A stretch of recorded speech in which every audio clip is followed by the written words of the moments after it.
ചെറുവള്ളി എസ്റ്റേറ്റിലെ നിർദ്ദിഷ്ട ശബരിമല വിമാനത്താവള പദ്ധതിക്കായുള്ള ഭൂമി ഉടമസ്ഥാവകാശ തർക്കത്തിൽ സംസ്ഥാന സർക്കാർ ഹൈക്കോടതിയിൽ അപ്പീൽ പോകാൻ ഒരുങ്ങുന്നു. ഇതിനുള്ള നടപടികൾ ആരംഭിക്കാൻ സ്പെഷ്യൽ പ്രോസിക്യൂട്ടർക്ക് സർക്കാർ നിർദ്ദേശം നൽകി. ഭൂമി ഉടമസ്ഥാവകാശത്തെ ചൊല്ലിയുള്ള തർക്കത്തിൽ സംസ്ഥാന സർക്കാർ നൽകിയിരുന്ന ഹർജി കഴിഞ്ഞ ദിവസം പാലാ സബ് കോടതി തള്ളിയിരുന്നു. ബിലീവേഴ്സ് ഈസ്റ്റേൺ സഭയുടെ കീഴിലെ അയന ചാരിറ്റബിൾ ട്രസ്റ്റും ഹാരിസൺ മലയാളം കമ്പനിയുമാണ് സർക്കാരിന്റെ എതിർകക്ഷികൾ. ശബരിമല വിമാനത്താവളവുമായി ബന്ധപ്പെട്ട വിജ്ഞാപനം സംസ്ഥാന സർക്കാർ റദ്ദാക്കിയതിന് പിന്നാലെയാണ് പാലാ സബ് കോടതിയിലുണ്ടായ തിരിച്ചടി. പാലാ സബ് കോടതിയുടെ വിധിക്കെതിരെ അപ്പീൽ പോകാനാണ് സർക്കാർ തീരുമാനിച്ചിട്ടുള്ളത്.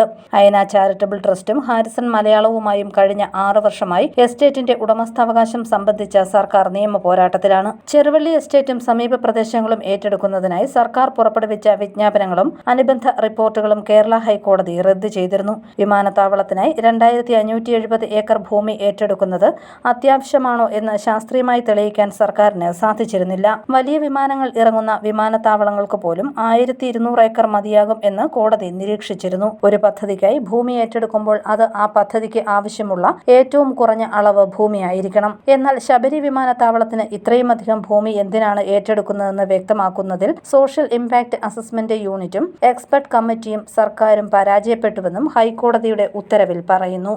News bureau, Erumeli.